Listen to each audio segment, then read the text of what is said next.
oversized holiday sweater. Hello, my name is Steven, and I am from Ottawa, and you are watching Zay Frank.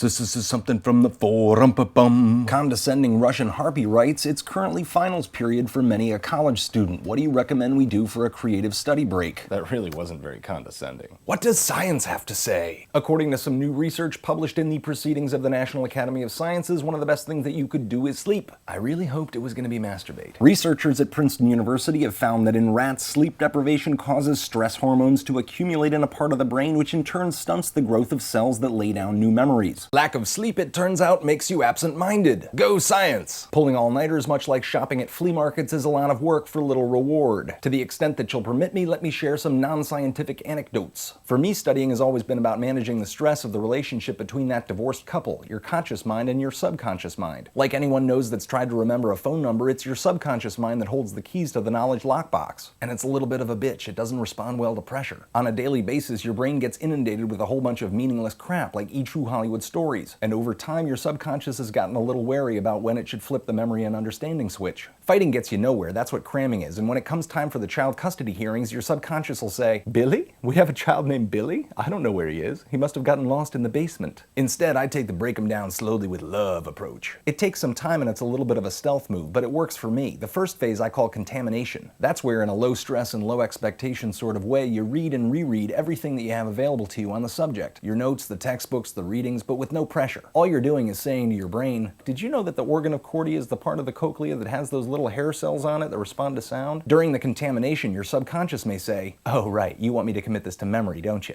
Last time we did this, it was the real name of that Milli Vanilli guy, and that really hooked us up, didn't it? But you just say, no, I'm just saying. The next phase I call the reinforcement. That's where you rewrite all of your notes and anything you highlighted in the readings in easy-to-read handwriting. Again, no pressure. Don't stress out if it seems like your subconscious hasn't committed any of it to memory. Your subconscious will be like, why the hell are you writing this down? We never wrote down Fab Morvan. No reason. I just got a couple hours to spare. Fine. All right, hand.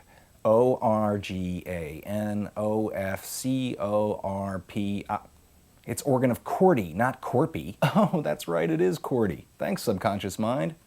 After laying down that layer of reinforcement, you're ready for the simmer phase. You just back off and start thinking about something else. Your subconscious mind will be like, oh, so we're not using that stuff?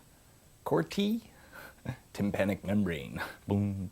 Cochlea, scala vestibuli. After you let the simmer break down the stress and resistance a bit, it's time for the final phase, or story time. Find someone in your class smarter than you are and start telling stories that connect the information in as many different ways as possible. Actually say the stories out loud, at first with your notes and eventually without them. Add information that doesn't fit as little anecdotes along the way. Linking the information together in stories allows your subconscious mind to attach relevance to otherwise disparate facts. In a stealthy way, this gives your mind a reason to store that crap. Having recently been contaminated, reinforced, and simmered, your mind will have an easier time putting that stuff away in your knowledge lockbox. Alright, so the story of sound getting to the brain. It comes through the ear, hammer, anvil, stirrup, hits the tympanic membrane, vibrates the perilymph, and then...